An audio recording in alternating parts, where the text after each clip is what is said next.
The wind howled through the pine-tipped hills, sweeping snow across the open plains like a specter yearning for warmth. The landscape lay muted, cloaked in a shroud of white, with only the tendrils of smoke spiraling from a bent chimney marking the presence of life in the solitary cabin that remained on Wapiti Ridge. Within the confines of her solitude, a woman stirred, weary yet not quite prepared to embrace the finality of death.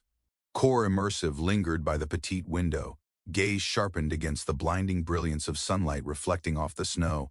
Her shawl, once a soft cream, had faded to the drab brown of neglected wool. She tightened it around her slender shoulders, grasping it as if it were a lifeline. Her breath misted the glass. Beyond the frost, a vast emptiness stretched before her. Days had passed without a single word escaping her lips. Words held little significance in the absence of an audience to receive them. 3 months had passed since the day they laid her husband to rest. It resembles nothing more than a heap of stones and a burial site. 3 months have passed since the Apache raiders swept through their settlement, cutting through it with the precision of a blade through silk. Their farmstead stood as one of the rare havens untouched by flames, yet it could not escape the stain of blood. The echo of the hatchet slicing through bone lingered in her memory. The final utterances, if they existed at all, had been whisked away by the breeze. She remained. Others hurried away, their wagons burdened with frightened children and distressed animals. Yet Cora remained, mending the cabin in solitude, driving nails with calloused hands, uttering not a word, welcoming no sympathy. The townspeople murmured her name in the trading post, referring to her as the haunted widow, believing she was oblivious to their words. At times she found herself pondering the possibility of being haunted. At times she found herself wishing that she truly was. Beyond the window a solitary crow cawed, then all fell quiet. Her fingers lingered above the wood-burning stove. A sound echoed once more. Cora whipped her head around with sudden intensity. Is it the crow once more? No, a scraping, a dragging sensation. She emerged onto the porch, rifle in hand. The wind battered against her chest, yet she pressed on undeterred. Her boots crunched through the snow, descending the slope, gliding past the frozen creek where she occasionally gathered water. It was at that moment she caught sight of it, a slender crimson thread, winding gracefully like a ribbon upon the pristine snow. Blood, and her breath was caught. Creature? Perhaps. Yet her gaze fell upon the smear, broad and uneven, as if someone had tumbled and made a desperate attempt to drag themselves away. Every rational thought urged her to retreat. Her rifle bore the marks of time. Her hands felt like ice. Should it have been one of them, Apache condemned deserter? He possessed a certain menace, even in a state of near demise. Yet she continued to follow. 100 paces ahead, beside a decayed log and the charred remnants of a once proud wagon, she discovered him. He reclined on his side. Hair as dark as the night sky, skin reminiscent of sun-kissed copper. Though he was still in the bloom of youth, not yet 30, his visage was marked by the heavy toll of conflict.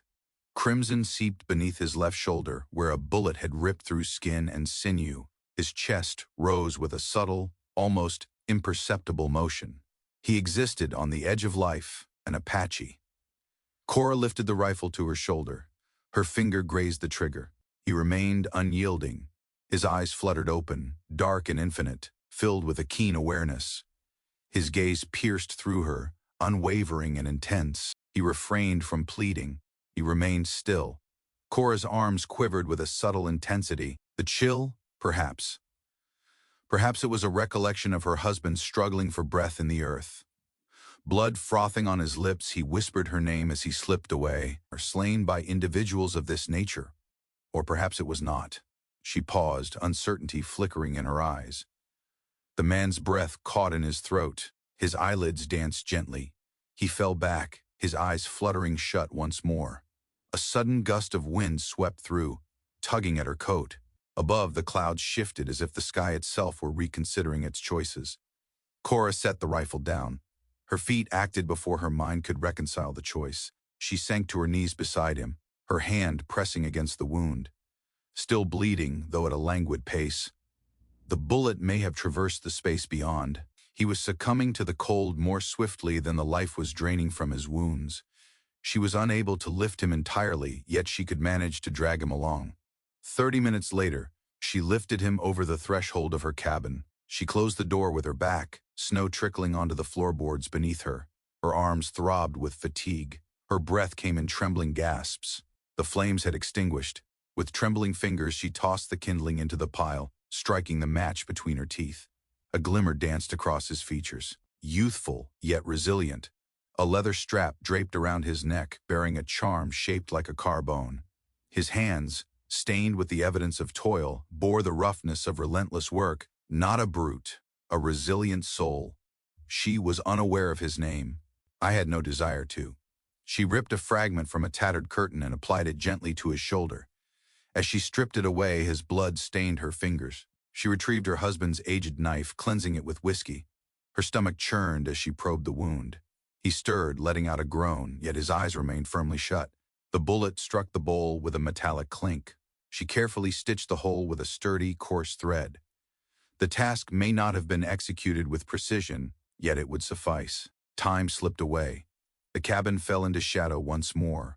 With each gentle spoonful, she offered him the warmth of broth. He gulped softly in his slumber.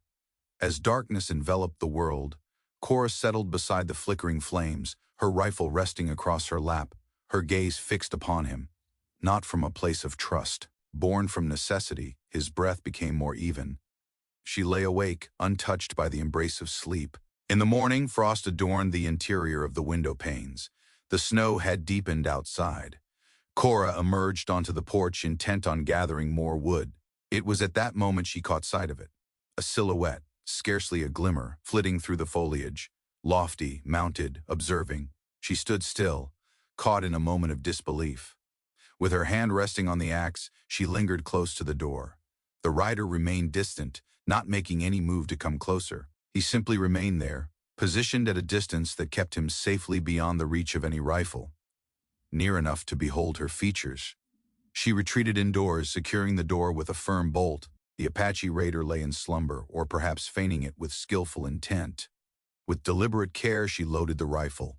Her hands had found their steadiness once more. The stillness outside deepened. In the stillness, Cora understood.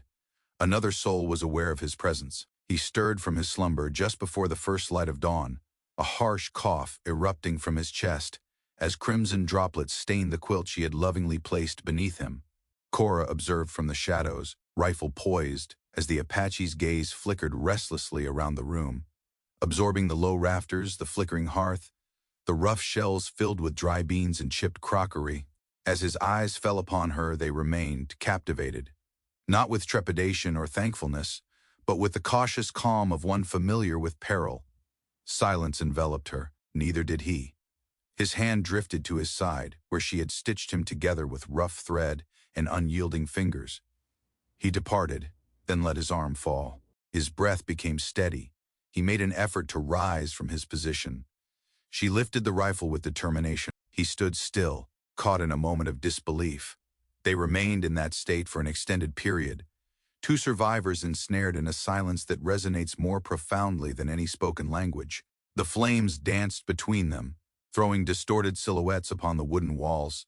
The tempest beyond the window had intensified through the night. Snow pressed against the window, resembling a frigid hand yearning to enter. Cora motioned toward a tin cup brimming with water. He remained still. With measured steps, she drew near and settled down beside him on the floor. She withdrew slightly, her gaze fixed unwaveringly on his. He took a sip. Not everything, sufficient to sustain existence. A gentle cadence emerged in the span of the following 2 days. She tended to the fire, mended his bandages, and maintained her own space. He lay in a haphazard nest of blankets by the warm glow of the hearth, stirring only to step outside for relief or to partake in the meager meals she provided. Silence enveloped them, a heavy shroud of unspoken thoughts, only fleeting looks, some calculated, some probing, none compassionate. He declined the cot, opting instead to sleep on the floor. Not once did I seek anything beyond what was given. On the third night, the storm revealed its ferocity. The eaves were adorned with a delicate layer of ice. The wind pounded against the shutters with relentless force. A sudden crack shattered the stillness of the night as the roof of the woodshed collapsed under the burden of ice and splintered branches. Cora stepped out into the open, pulling a tarp behind her. Her shawl became drenched in mere seconds. just as she attempted to hoist the beam back into position. He stood next to her, his bare feet stained with blood seeping through the makeshift bandage. He grasped the opposite end of the wood in silence. They toiled in quietude. His breath came in ragged gasps, while hers escaped in a hissing effort. As the task reached its conclusion, she fell onto the icy ground, snow adhering to her skirts. He loomed above her, swaying gently. A crimson droplet stained the pristine snow beside his foot. She gestured toward the cabin. With a single nod, he extended his hand to assist her in rising. On that evening, she prepared a hearty stew. Once it was prepared, she filled 2 bowls and gracefully pushed one across the floor. He cast a glance at it, then shifted his gaze to her before settling into a chair by the fire. Steam wafted softly between them. He consumed his meal in quietude, deliberate and measured, always keeping her in his line of sight. Her trust in him was absent, not quite. Yet, for the first time since her husband's passing, a sense of solitude did not envelop her entirely. With the dawn came a sudden knock that broke the stillness. A knock that lacked courtesy, a pounding fist. Cora stood motionless. The Apache's muscles coiled, fingers inching toward the carving knife resting on the table. With a swift motion, she pushed the door open, her rifle poised and ready. "Cora!" A voice, one I recognized all too well, emerged from the shadows. "Are you present within those walls?" Jeb Coulter, the man who once expectorated tobacco onto her husband's boot, a grin playing on his lips as he did so. He was troubled then, and now his condition has only worsened. She opened the door just a crack. Jeb positioned himself with 2 companions flanking him, both armed, both grinning like hounds, catching the scent of blood. "I've heard whispers of a wounded creature lurking in these parts," Jeb remarked, his eyes sparkling with mischief. "Do you notice anything unusual? Perhaps traces of a struggle?" Cora's fingers curled firmly around the rifle, her resolve hardening with each passing moment. "Yesterday, I took the life of a wounded elk." She spoke with a steady calmness. "Traveled halfway along the path. Meats lingered in the shed." Jeb inclined his head with a deliberate slowness. "As I stepped onto the porch, or shall we venture inside for a closer inspection? Ensure your safety. We find ourselves in perilous times." She remained still. "There is no need for that." Jeb's hand glided toward his belt. His gaze drifted beyond her, searching the depths of the shadows that lay ahead. Concealed beneath the floorboards, underneath a weathered board, the Apache remained motionless, inhale lightly, blade pressed tightly against his heart. "Let's not be hasty," Jeb remarked with a sly grin. "That look has returned once more. The same expression you wore when your partner was scouted, ghostly and cruel." Cora remained unblinking. "Depart." A prolonged stillness. Then Jeb let out a hearty laugh. "Do as you wish. There are no rules governing this place. We are merely neighbors in the pursuit of justice." He pivoted, the sound of boots crunching through the snow. The rest trailed behind. Yet, a moment's hesitation at the shed, gazing within. He spat, his words laced with disdain as he muttered something about vultures. Once they had departed, Cora secured the door, slid the bar into place, and sank to her knees. A subtle thud emanated from beneath the floor. Then silence fell. She raised the board. He raised his gaze to meet hers, gaze fierce yet appreciative.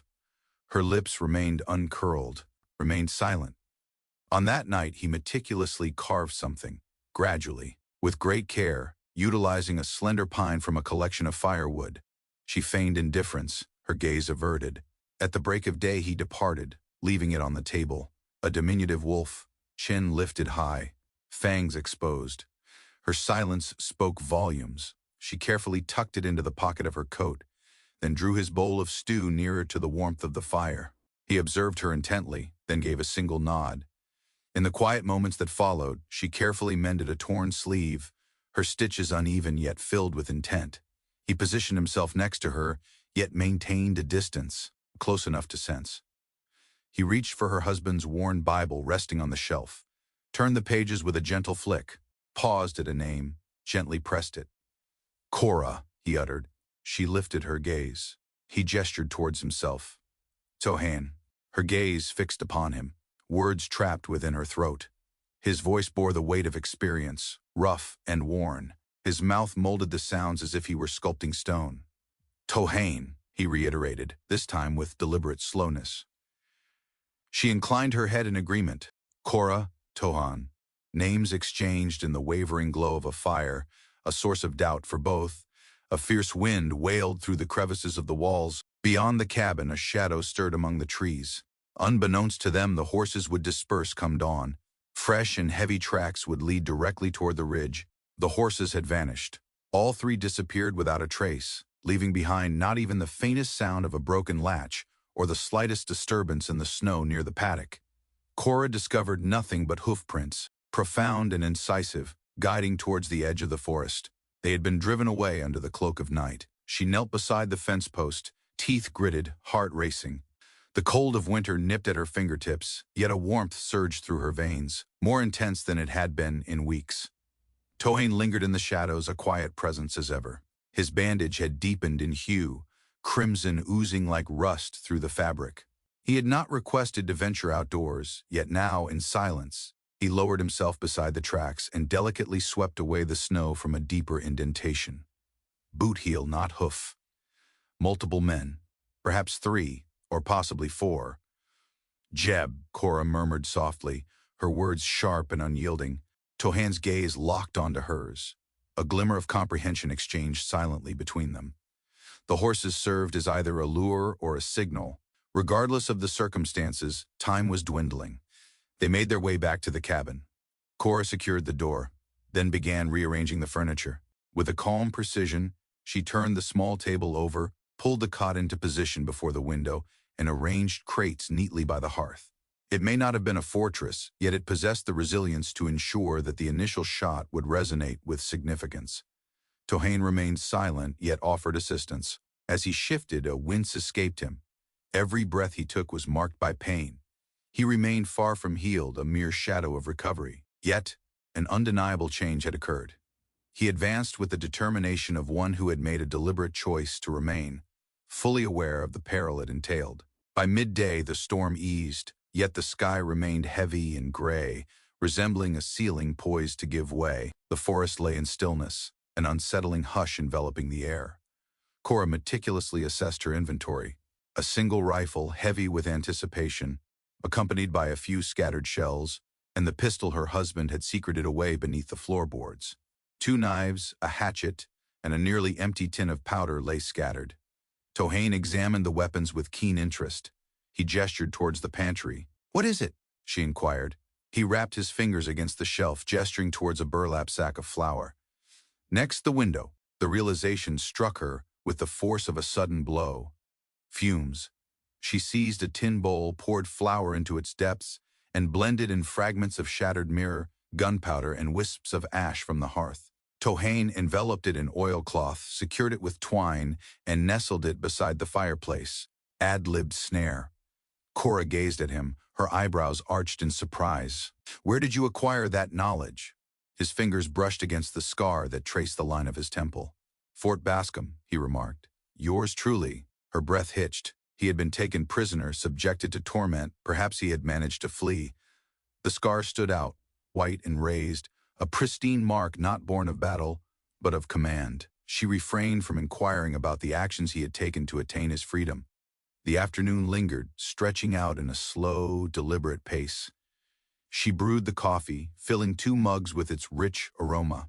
They sat in silence, sipping their drinks, resembling 2 figures captured in a painting, united by an unseen force, a merciless twist of destiny.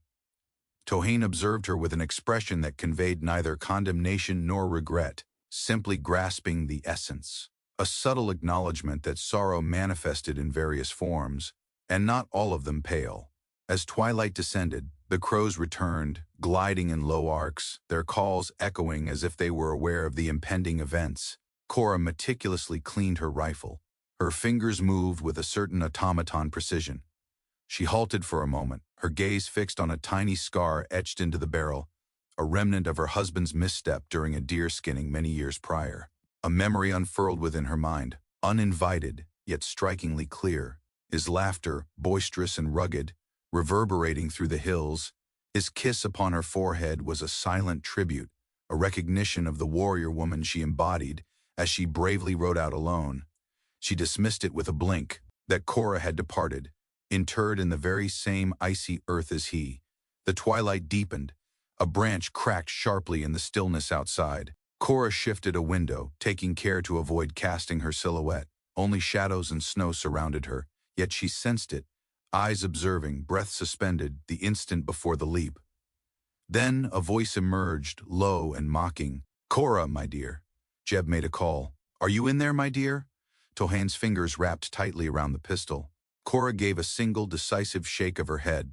"Hold on, I didn't intend for it to unfold this way," Jeb pressed on. "Yet that fierce dragon, he has no place in this realm. You're aware of that. He is not a man. He embodies both ferocity and humanity. It's not justifiable you providing him refuge." Cora approached the door. Her voice emerged steady, incisive. "You are not here for justice, Jeb. You've come here believing I'm fragile. And because you lack the insight to recognize when defeat has already claimed you." A laugh, devoid of warmth and mirth, speaks not of frailty. "Cora, it concerns the essence of purity. It's about setting things straight. He took the lives of men I once knew. Frontiersmen, cattlemen, honorable souls. He did not take the life of anyone in this place." She broke, a moment of stillness, then more subdued. "You have changed since your partner's passing." Cora's hold grew more resolute. "Indeed, that is accurate." She pulled the trigger. The bullet splintered the porch post mere inches from Jeb's hat. Cries pierced the air. A man let loose a string of curses, while another raised his voice in a fervent shout. "She is equipped." Moments after, the initial barrage struck the cabin. Bullets gnawed at the shutters, created perforations in the timber, with splinters soaring. The smoke grew denser. Tohane flung the oilcloth trap into the hearth and pulled her down behind the crates. Bang! The explosion, though modest in size, was undeniably fierce. A sudden eruption of fire and smoke burst forth from the window. A cry pierces the air once more, only to be swallowed by an eerie stillness. She hurriedly ascended, her cough breaking the silence. The atmosphere was thick with the acrid scent of ash and sulfur. Two figures darted into the woods, moving with a noticeable limp. One lay sprawled beside the shed, utterly still. Tohane pressed a hand against his side, the crimson liquid seeping through the fabric of his bandage.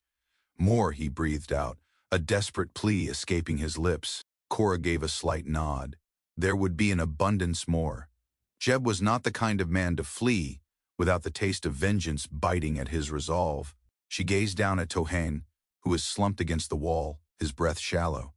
Their gazes intertwined, fierce and unyielding, igniting a fire between them. "I need your name," she whispered. "Should they return, I must be aware of the company I keep." He blinked, a wave of confusion washing over him. "Your full name," she said, "the name of your people."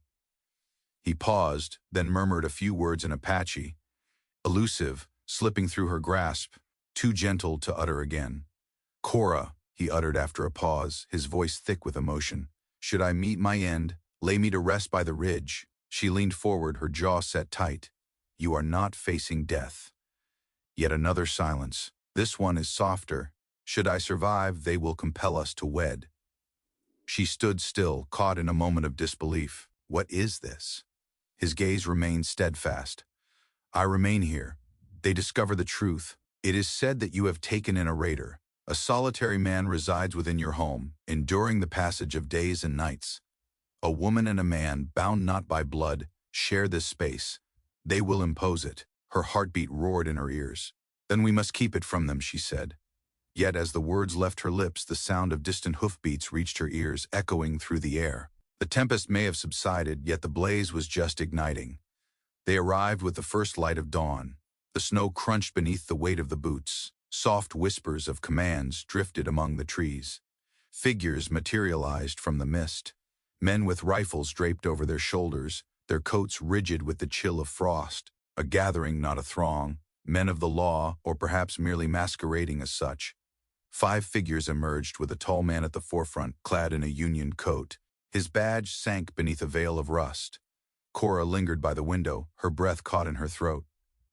Tohane leaned against the wall beside her, his complexion ashen and beads of sweat dotting his brow. Sleep had eluded him. The fever surged in rhythmic waves now. Yet he kept the pistol resting in his lap, as if he intended to employ it. "They're not here to kill," Cora whispered. "Not at this moment." "To seize," he whispered. She acknowledged and assessed. A knock, weighty and deliberate. "Miss Kincaid," the man declared. "Marshal Eder, I require your presence outside." Cora approached the door, rifle clutched tightly yet hesitated, her resolve faltering. She pried it open. Marshal Eder bore a clean-shaven visage, his eyes tinged with bloodshot hues yet unwavering in their gaze. At his back loomed a preacher, a doctor, and two unfamiliar figures, inhabitants of the valley, poised and watchful. "Are you doing okay?" the marshal inquired. Cora inclined her head in agreement. "We followed the trail of the raid that struck Red Hollow last week. They mounted their horses, armed with rifles, and took the life of a young boy. It has come to my attention that there are whispers suggesting you may have provided refuge to one of them." Cora's voice carried a serene, precise quality. "A man was discovered bleeding near my fence," or failed to inquire. Otherwise, he would have met his end. The marshal regarded her intently. "Is he still present?" She remained silent. A man advanced, stepping forward with purpose. "Are you harboring an Apache in your home, Cora? Your mind has wandered away." Tohan's voice echoed from within. "I have arrived." Cora twirled, her eyes alight with wonder. He had risen to his feet, unshod, undulating, yet steadfast. The marshal's muscles tightened, a palpable tension coursing through him, weapons raised. Tohan hobbled to the entrance. He held their gaze unwaveringly. "I battled. I took the lives of men, warriors. You're aware of that." A silence enveloped the scene. The preacher shifted his stance, murmuring a prayer under his breath. "Yet, this remarkable woman became my savior. When your kind would have allowed me to decay, I owe her my very essence. I am indebted to her for my very breath. I shall not flee." The marshal was the first to lower his weapon. "He must not remain here." One of the men from the valley let out a sharp hiss. "This is not his territory." The preacher advanced with purpose. "You welcomed him into your life. Cora, people will have their say. They will utter words. One understands what is deemed right in the sight of the divine." Cora gazed upon the wall of men, their judgment hanging heavy in the air like a dense fog. "I don't care what they say," she declared. "Yet they indeed do," the preacher responded. "Should he choose to remain, marriage will be your inevitable path. Such is the decree in this region. A man beneath your roof, neither blood nor bound by vows. It is an unavoidable truth, not if you seek tranquility." She sensed the world constricting around her. Her heart thudded with a ferocity that rivaled the howling wind. Her gaze fell upon Tohain. He locked eyes with her, his dark gaze steady and unyielding. "You don't have to," he murmured gently. Yet, in those fleeting days, amidst the anguish, the stillness, the flames, and the crimson, he bore witness to her sorrow and never flinched. He remained by her side when her own kind turned away. He had not requested her or anything beyond her reach. And that rendered the path to the moment all the more burdensome. Cora pivoted to face the man. "I will marry him," she declared. The stillness shattered like a twig snapping beneath a heavy step. The preacher's eyes fluttered momentarily. "Are you certain?" She held her gaze steady. "Once I laid to rest a good man. This time I wish to remain steadfast beside him before the earth claims him." As twilight descended, the wedding had come to a close. Silence, devoid of any chimes. A delicate silver thread encircles both wrists, accompanied by a prayer spoken in two languages, English alongside Apache. The preacher's voice trembled, yet he persevered to the end. Tohain remained silent as they lingered beneath the trees. Snow descends softly, reminiscent of ash drifting through the air, yet his hand sought hers, neither harsh nor insistent. In that moment the group departed as twilight descended, content yet cautious, vowed to disseminate the principles of justice, steadfastly maintained.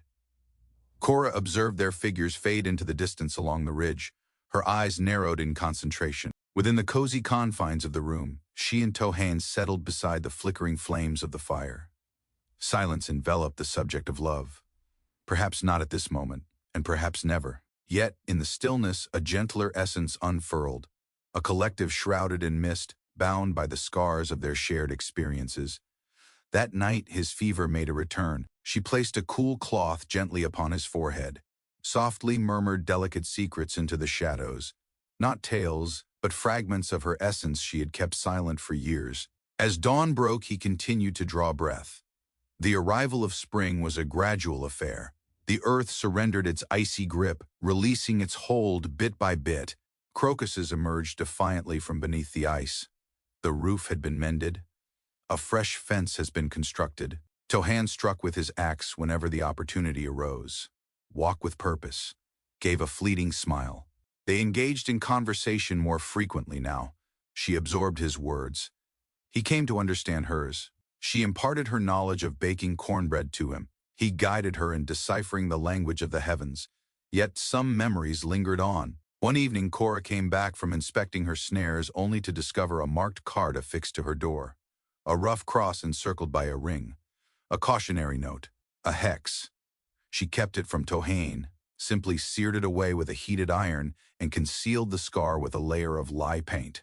On certain days, she noticed riders observing from the crest of the hill. Always open. Just enough to serve as a reminder that you have shattered something sacred. Yet she remained steadfast. Yet they persevered. One morning, weeks later, as they sat together in the garden, she turned to him and inquired, "If you had the chance that day, would you have chosen to walk away?" Tohain cast her gaze upon her. Silence. "I did not enter your cabin," he stated. "I was lifted away." She offered a subtle smile. "That isn't what I requested." His fingers brushed against her wrist with a tender caress. His fingers radiated warmth. "No," he finally replied. "I would not have turned my back." A gentle breeze swept across the swaying blades of tall grass. The pines echoed with the cheerful chatter of birds. In the distance, a hawk let out its piercing cry. The past lingered, refusing to fade away. It simply would not. The injuries ran deep, still raw and aching. Yet within the pain, an unforeseen spark had begun to flourish. Not absolution, not salvation, yet survival is a shared experience. The tale concluded without the promise of a kiss. It concluded not with a child, nor a dance, nor a heart thawed by miracles and love. It concluded with two souls, transformed by flames, selecting one another once more, regardless of the world's judgment upon them. And that, perhaps, sufficed. If this narrative resonated with you, if you hold the conviction that resilience and trust can flourish even in the most unforgiving environments, kindly consider liking, sharing, and subscribing.